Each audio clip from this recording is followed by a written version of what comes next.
of Macmillan's Galloway, a book by Lewis Press, which originally came from a book commissioned by the Wigton Book Festival way back yonks. The original book, John McTaggart's Gallovision, Scottish Gallovision Encyclopedia by John McTaggart, is a great 19th century classic of literature, and it was published in 1824. John McTaggart, who came from Borg, was born in 1800. Borg, by the way, was the literary centre of Scotland for a while, because William Nicholson, who did the Brownie of Blednoch, now if you don't know these things, look them up and find them out.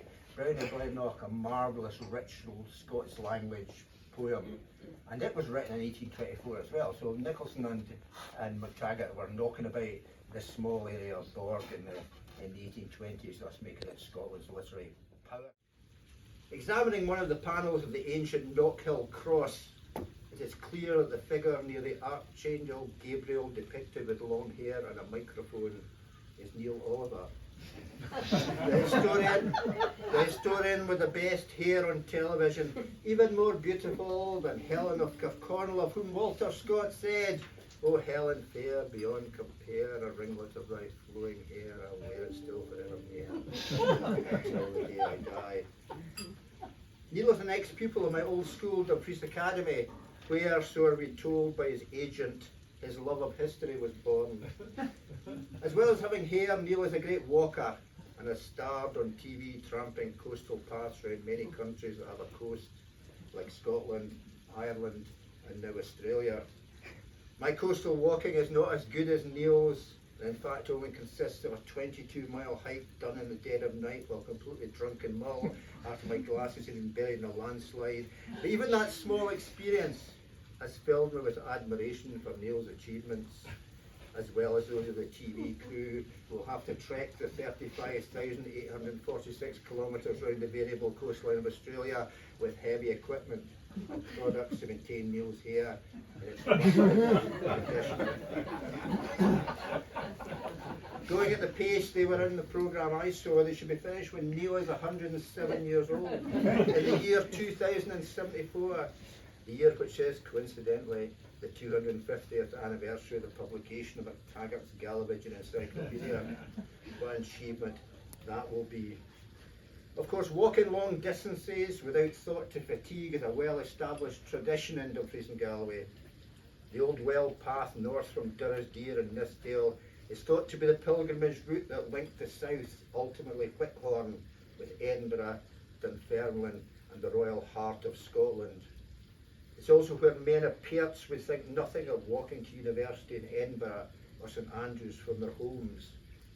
Alexander Murray, for instance, walked to Edinburgh from Minnegaff to become eventually Professor of Oriental Languages in St Andrews. Joseph Thomson, explorer, was famous for his pedestrian activities. His brother noted in 1882, on the hottest day of summer, he walked from Gatelaw Bridge to the top of Criffel and back, a distance of 55 miles, indulging cheerfully in a dance on his return, and not a hair out of place. Anyway, William McIntyre. When I was trying to be a teacher in the late 1970s, I worked in Newton Stewart for 3 months, lodging at a boarding house in the town. My intention was to keep my head down and become a half-decent professional. It was terrible luck, therefore, to fall within the first half hour of arriving under the influence of Galloway's greatest dry-stained diker, raconteur and drunkard of modern times, Willie McMeekin. McMeekin, originally of New Luce, ranged through Dumfries and Galloway from the 50s to the 90s, building dykes and often engaging in a range of other activities of the sort that generally gets you recognised as a character by people, and sometimes by the police. I'd wandered into the bar of the Black Horse, a pub I was very pleased to still see in rollicking good shape recently during the Wigton Book Festival recently, and there he was, drinking whisky. I don't think it was that day he told me of his theory about olive oil and whisky, or the supernatural story of his grandfather's pipe, or his adventures in the 8th Army, when as a Scots Guard and D-Day Dodger he'd fought his way through Italy, Monte Cassino and all. I think excellent storyteller that he was, he drip-fed me these tales over the next 20 years, just to keep me interested. and of course to keep the whiskey coming. He died about 10 years ago, but you still come across people who will talk about Willie at length, probably because he still owes them money, or because they remember that boyish grin as he sat back in his seat or bar stool and spun them some impossible story. Dodgy sailor.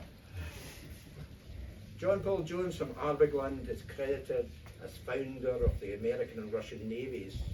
On that account, should be probably one of the most famous sons of the Friesen Galloway, were he not simultaneously a pirate, traitor, murderer and paedophile.